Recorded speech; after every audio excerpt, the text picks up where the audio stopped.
Everyone, as you know, I am Muhammad Rais.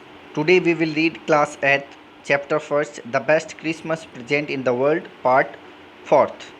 Before this video, we have already studied the three part of this chapter, and you should please pay attention at this thing. Before watching this video, you have must watch the previous video so that you can understood this thing easily. Now we will study the further part. So let's start. I folded the letter again and slipped it carefully back into the its envelope. I means मैंने folded यानी मोड़ा, the letter यानी पत्र को again means दोबारा, and slipped it और उसको रख दिया केयरफुली यानी सावधानी से, बैक इनटू इट्स एनवेलप यानी वापिस इसको इसके लिफाफे में।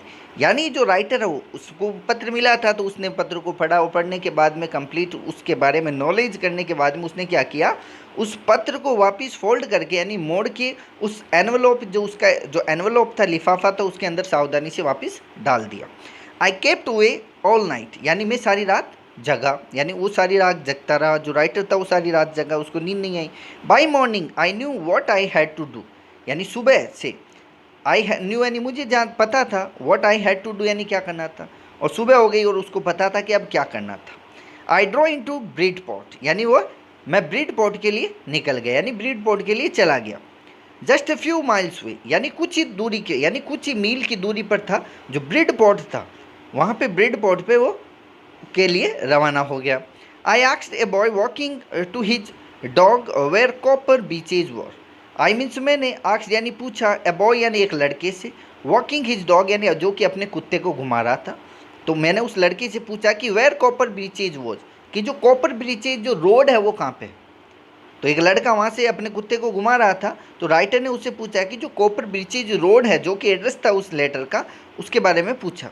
तो उस लड़के ने बताया और आगे क्या हुआ कि house number 12 turn out to be nothing but a burn out shell, कि हाउस नंबर 12 जो घर नंबर 12 था जो उसका एड्रेस था वो turn out to be nothing यानी वहाँ पे कुछ नहीं था, यानी 12 नंबर हाउस नंबर 12 था वहाँ पे कुछ नहीं था, बट लेकिन ए बर्न आउट सेल यानी एक जला हुआ घर था। आउट बर्न आउट सेल का मतलब जला हुआ घर था। एंड रूफ गैपिंग और टूटी हुई छत थी यानी छत टूटी हुई थी। विंडो यानी जो खिड़कियाँ थी वो बोर्डेड अप हो चुकी थी यानी ऊपर नीचे हो रखी थी, यानी टूट फूट हो रखी थी। वहाँ पे कोई नहीं था। तो राइटर ने क्या किया, नेक्स्ट डोर पे खटखटाया। तो I knocked at the house next door, तो मैंने जो राइटर था उसने क्या किया, जो नेक्स्ट डोर था अगला दरवाज़ा था उसको खटखटाया, अगले घर का जो दरवाज़ा था उसको खटखटाया। एंड आस्क्ड और उससे पूछा कि if anyone knew what were your of Mrs McPherson, तो इफ़ एनीवन न्यू कि कोई जानता है, द वेयर अबाउट कि कहाँ पे किधर, ऑफ मिसेज मैकफर्सन कि मिसेज मैकफर्सन यानी जो श्रीमती मैकफर्सन है यानी जिम मैकफर्सन की जो वाइफ थी कॉनी, उसको यहाँ पे क्या बोला जा रहा है, उसके लिए यूज किया जा रहा है मिसेज मैकफर्सन यानी श्रीमती मैकफर्सन यूज किया जा रहा है कॉनी, कॉनी के लिए। तो उसने पूछा कि कोई कॉनी के बारे में जानता है कि वो कहाँ पे है। तो oh yes said an old man in his slippers, तो ओ यस ओ हाँ, सेड यानी कहा, ए ओल्ड मैन यानी एक बूढ़े आदमी ने, इन हिज स्लीपर्स यानी जो कि चप्पलों में था, यानी एक आदमी बूढ़ा आदमी जो कि चप्पलों के अंदर था। तो उसने कहा कि हाँ यस मैं जानता हूँ। तो उसने आगे बताया कि ही न्यू हर वेल कि वह उसे अच्छी तरीके से जानता है। तो उस बूढ़े आदमी ने बताया कि वो उसे अच्छी तरीके से जानता है। ए लवली ओल्ड लेडी एक प्यारी बूढ़ी औरत, ही टोल्ड मी उसने मुझे बताया। ए बाइट मडल हेडेड यानी ए बाइट मडल हेडेड का मतलब उसको थोड़ी सी कंफ्यूज थी यानी थोड़ी सी गड़बड़ हुई रखी थी उसमें, बट लेकिन यानी कोनी के बारे में बता रहा है कि वो बहुत ही प्यारी सुंदर महिला है, उसमें कुछ कंफ्यूज थी, वो कुछ भ्रमित हो रखी थी कोनी, तो उसके बारे में बता रहा है। बट लेकिन एट हर एज यानी उसकी जो आयु थी, सी वॉज इनिटेड जिसकी वो हकदार थी, वॉजेंट सी क्या नहीं है, यानी उसकी उम्र के बारे में बता रहा है कि जो कोनी की जो वास्तविक उम्र है वो कितनी थी, 101 ईयर यानी 101 साल की थी जिसकी वह हकदार थी। तो उसको पूछता है राइटर को क्या नहीं है कि 101 वर्ष की हकदार। तो she had been in the house when it caught fire, अब वो उसके घर के बारे में बता रहा है कि व्हेन यानी जब, यानी सी हैड बीन यानी वह घर में थी, इन द हाउस यानी घर में थी, व्हेन इट कॉट फायर यानी जब उसमें आग लगी, घर में आग लगी, तो कोनी कहाँ पे थी, उस घर के अंदर थी। नो वन रियली न्यू, यानी नो वन यानी कोई भी नहीं, रियली यानी वास्तु में, न्यू यानी जानता था, और कोई भी वास्तु में नहीं जानता था how the fire had started, कि आग कैसे लगी, और कोई भी इसके बारे में नहीं जानता था कि उस घर में आग कैसे लगी। But it could well have been candles, क्या वह कैंडल से लग सकती थी, यानी जो मोमबत्ती थी उससे लग सकती थी।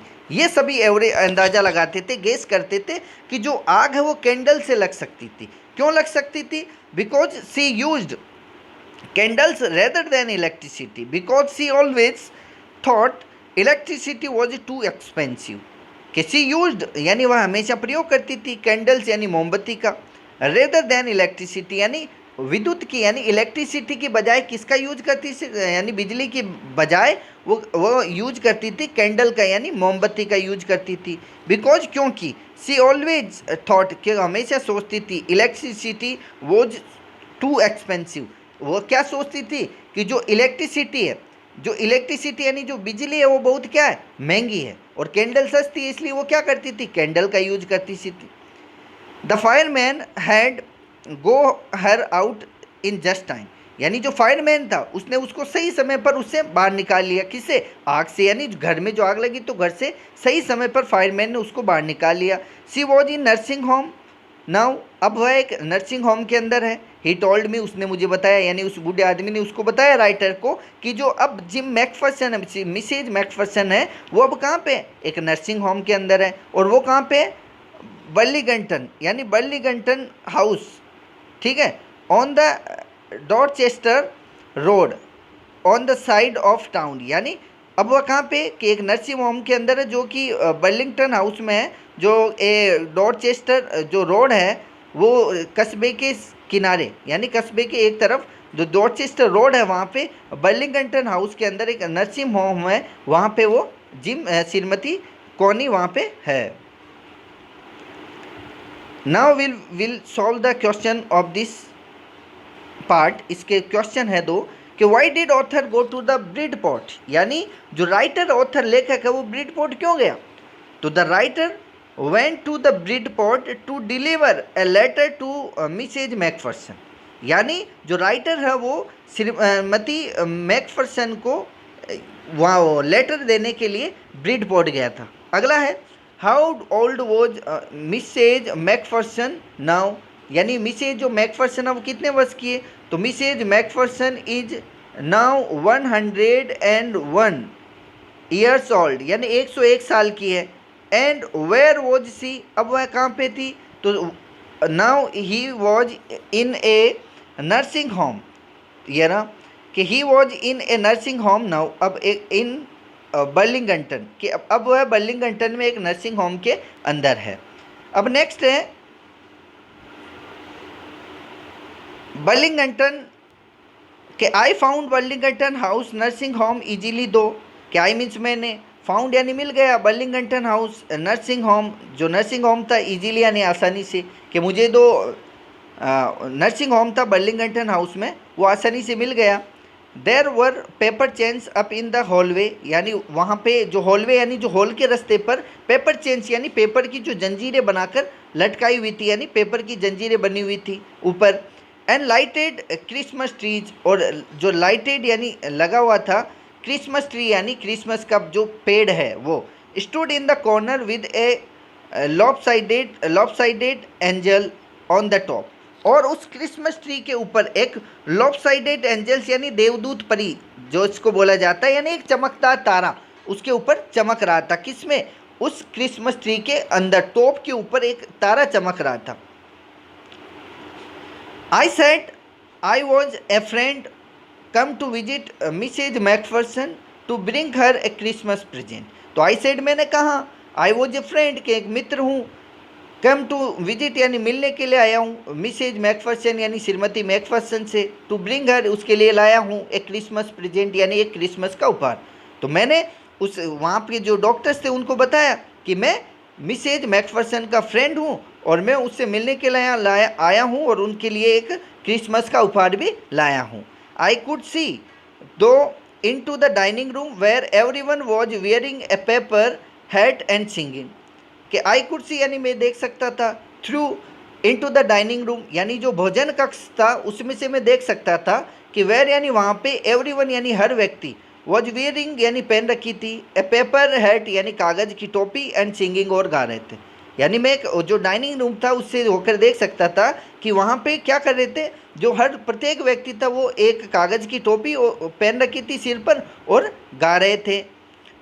The matron had a hat on too and seemed happy enough to see me. The matron, matron यानी होता जो मेन नर्स, यानी जो मुख्य जो नर्स थी वो हैड हैट ऑन टू, यानी उसने भी एक सिर पर टोपी पहन रखी थी। And seemed happy enough to me, और मुझको देखकर प्रसन्न लग रही थी। यानी वहाँ की जो मेन नर्स थी उसने भी अपने सिर के ऊपर टोपी पहन रखी थी और वह मुझको देखकर बहुत प्रसन्न लग रही थी। See even offered me Minj पाई, सी यानी उसने इवन ऑफर्ड यानी मुझको प्रस्ताव दिया, फॉर ए मिंच पाई यानी मिंच पाई के लिए मुझे ऑफर दिया। मिंच पाई होता है, मिंच पाई क्या होता है, मिंच पाई एक प्रकार का स्वीट्स होता है जो क्रिसमस के ऊपर जिसको खाया जाता है। तो उसने मुझे भी उस क्रिसमस पाई के लिए प्रस्ताव दिया यानी मुझको देना दिया। She walked me along the corridor, she यानी वह वॉकड मी यानी मेरी तरफ आई, अलोंग द कॉरिडोर यानी उस गलियारे से होकर मेरी तरफ आई। Mrs McPherson is not in with the others, और उसने मुझे बताया, उसने उसको बताया कि जो मिसेज मैकफर्सन है वो दूसरों के साथ नहीं है, कि जो मिसेज मैकफर्सन है यानी जो कॉनी है वो अब दूसरों के साथ नहीं है। सी टोल्ड मी, उसने मुझे बताया कि मिसेज मैकफर्सन अब दूसरों के साथ नहीं है, यानी वह अब अकेली रहती है, वो किसी दूसरे के साथ नहीं है। She is rather confuse today so we thought it best if she had a good rest. तो सी इज रेदर कन्फ्यूज यानी वह आज थोड़ा कन्फ्यूज थी यानी भ्रमित थी, टुडे यानी आज। सो इसलिए वी थॉट इट बेस्ट, कि हमने सोचा उसके लिए, क्या सोचा कि सी हैड ए गुड रेस्ट, कि उनको विश्राम देना ही अच्छा है। तो आज वह थोड़ा कन्फ्यूज थी तो इसलिए हमने सोचा कि उसको थोड़ा सा आराम दे दिया जाए। तो she has no family you know, तुम जानते हो कि उसके कोई परिवार नहीं है। नो वन विजिट्स, और कोई भी उससे मिलता नहीं है, यानी कोई भी उससे देखभाल करने के वाला नहीं है, उससे मिलने वाला नहीं है। So I am sure she will be only too please to see you, तो आई एम श्योर यानी मैं थोड़ा विश्वास करती हूँ कि she will be only too please यानी थोड़ा प्रसन्न होगी, टू सी यू यानी तुम्हें देखकर, यानी उसे मिलने वाला कोई नहीं था तो वो कहती है कि मैं विश्वास करती हूँ कि तुम्हें देखकर थोड़े प्रसन्न होगी। She took me into a conservatory with weaker chairs and potted plants all around and left me। सी यानी वह तो टुक मी यानी ले गई, इनटू ए कंजर्वेटरी यानी कंजर्वेटरी में ले गई, यानी जो प्लेस होता है गर्म प्लेस वहाँ पे ले गई। विद वीकर चेयर यानी वहाँ पे जो डालियाँ होती है उस डालियों से बनी हुई चेयर पड़ी हुई थी। एंड पोटेड प्लांट्स, और गमलों में पौधे थे, ऑल अराउंड यानी चारों तरफ। एंड लेफ्ट मी, और मुझे वहाँ पे छोड़ दिया। तो जो मेन नर्स थी वो कहाँ पे, उसने क्या किया, उसने ऑथर को क्या एक कंजर्वेटरी में ले गई जहाँ पे क्या था, जो टहनियों की चेयर्स बनी हुई थी और चारों तरफ गमले पड़े हुए थे, गमले में पौधे थे, और उसने वहाँ पे मुझको छोड़ दिया। The old lady was sitting in a wheel chair, और जो बूढ़ी महिला थी वो व्हील चेयर के ऊपर बैठी हुई थी। हर हैंड्स फोल्डेड इन हर लेफ्ट, और उसके हाथ थे वो उसकी गोद में मोड़े हुए रखे थे उसने। यानी बूढ़ी जो औरत थी, यानी जो जिम मैक्स जो वसन की जो वाइफ थी कॉनी वो एक व्हील चेयर पर बैठी थी और उसने अपने हाथों को अपनी गोद में मोड़ रखा था। He had silver white hair pinned into a wispy bun sorry, he had silver यानी उसके सिल्वर वाइट हेयर यानी सुनहरी यानी जो चांदी, यानी चांदी जैसे सफ़ेद बाल थे, उसमें पिंड इंटू यानी उसमें पिन लगी हुई थी, इंटू ए विस्पी बन यानी उसके बालों का जो झुंडा आता है ना, बालों का जो झुंडा बांधने का जो झुंडा आता है वो उसके लगा हुआ था बालों के अंदर। ठीक है, जो उसके सिल्वर कलर के सफ़ेद बाल थे उनके अंदर एक झुंडा लगा हुआ था, पिन लगी हुई थी उसकी। She was gazing out at the garden, she was gazing out, वह गेजिंग आउट यानी वह झांक रही थी बाहर की ओर, नज़रें डाल रही थी झांकते हुए। एट द गार्डन यानी बगीचे में वो नज़रें डाल रखी थी, और उसने कहा हेलो, आई सेड, मैंने कहा, तो मैंने कहा हेलो नमस्कार। She turn and looked up at me vacantly, तो उसने मुझको बड़ी नम्रता के साथ में, यानी बड़े वैकेंटली का मतलब बेपरवाही से या उदासीनता के साथ में मुझे मेरी ओर देखा।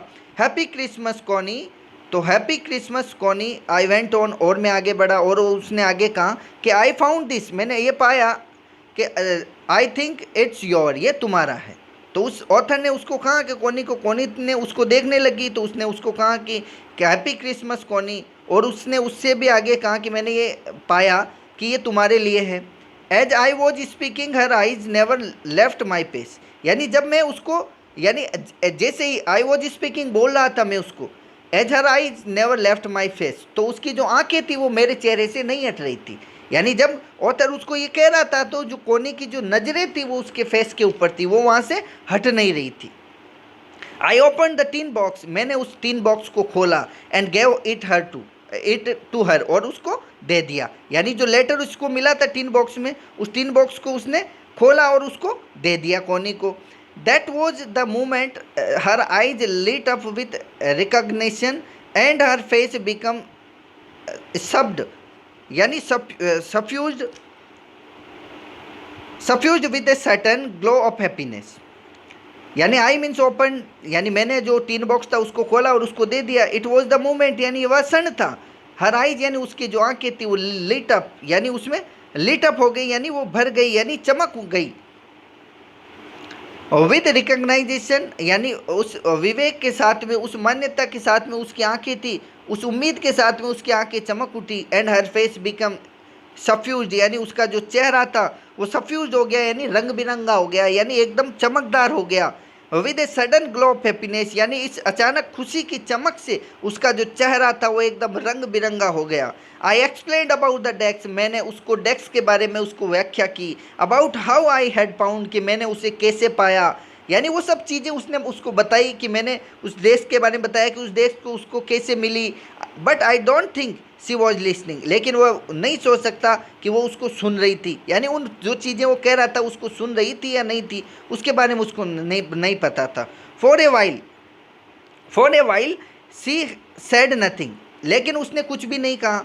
But stroke the letter tenderly with her finger tips, लेकिन वह उस पत्र पर अपने अंगुलियों से धीरे धीरे उस लेटर को क्या कर रही थी, सहला रही थी। उस लेटर के ऊपर अपने हाथों की जो अंगुलियां थी उन अंगुलियों को धीरे धीरे सहला रही थी, उनको फेर रही थी उसके ऊपर।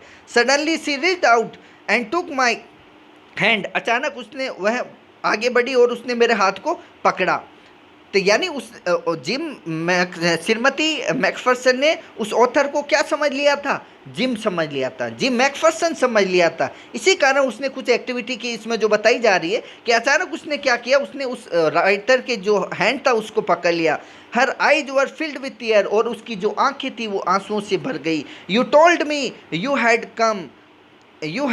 कम होम बाय क्रिसमस डियरेस्ट, तो उसने कहा, शी सेड, उसने कहा कि यू टोल्ड मी, यानी तुम्हें मुझे बताया, यानी तुमने मुझे बताया कि यू हैड कम, तुम आ जाओगे, होम यानी घर, बाय क्रिसमस यानी क्रिसमस तक, कि तुमने मुझे बताया कि तुम क्रिसमस तक घर आ जाओगे।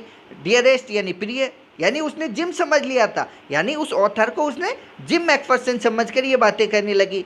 एंड हियर यू कम, और तुम यहाँ पे आ गए हो। The best Christmas present in the world, और यही मेरे लिए विश्व का, यानी मेरे लिए जो क्रिसमस है उसका सबसे अच्छा उपहार है।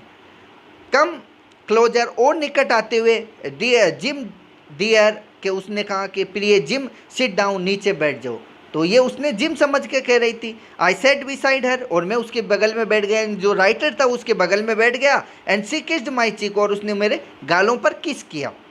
आई read your letter so often Jim, के एवरी डे, तो उसने बताया कॉनी ने कि जिम, मैं तुम्हारा जो पत्र है उसको अक्सर पढ़ती हूँ, हमेशा पढ़ती हूँ, रोज़ाना पढ़ती हूँ। I wanted to hear your voice in my head, कि मैं तुम्हारी जो आवाज़ है उसको अपने दिमाग में सुनना चाहती हूँ, इसलिए मैं क्या करती हूँ, तुम्हारे पत्र को रोज़ाना पढ़ती हूँ। It always made me feel you with me, और ये हमेशा ये मुझे महसूस कराती है कि तुम मेरे साथ हो, यानी जब मैं इस पत्र को पढ़ती हूँ तो मुझे महसूस होता है कि तुम मेरे साथ हो। एंड नाउ यू आर, और अब तुम मेरे साथ हो। Now you are back, you can read it to be myself, and now means अब यू आर बैक, तुम वापिस आ गए हो। यू कैन रीड, तुम पढ़ सकते हो, इस यानी इससे टू मी यानी मेरे लिए, योर सेल्फ यानी स्वयं, कि अब तुम वापिस आ चुके हो, अब तुम मेरे लिए इसको खुद पढ़ सकते हो। तो would you that for me यानी क्या तुम, would you not for me यानी क्या तुम मेरे लिए ऐसा करोगे। जिम डियर के प्रिय जिम, क्या तुम मेरे लिए ऐसा करोगे। I just want to hear your voice again, कि मैं तुम्हारी जो आवाज़ है उसको दोबारा सुनना चाहती हूँ। I had love that so much यानी मैं उसको अधिक बहुत, तुम्हारी जो आवाज़ है उसको बहुत अधिक प्रेम करती हूँ। And then perhaps we have some tea, और शायद हम इसके बाद में कुछ चाय भी लेंगे।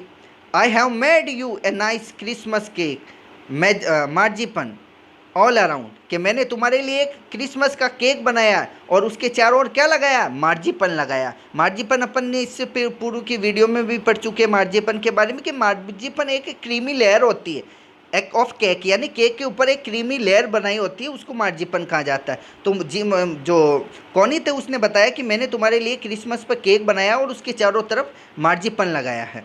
आई know how much you love marzipan, मैं जानती हूँ कि तुम मार्जिपन से कितना प्रेम करती हो, यानी तुम मार्जिपन कितना पसंद करते हो। अब ये चैप्टर, इसका जो राइटर है वो Michael Morpurgo. The chapter is over now.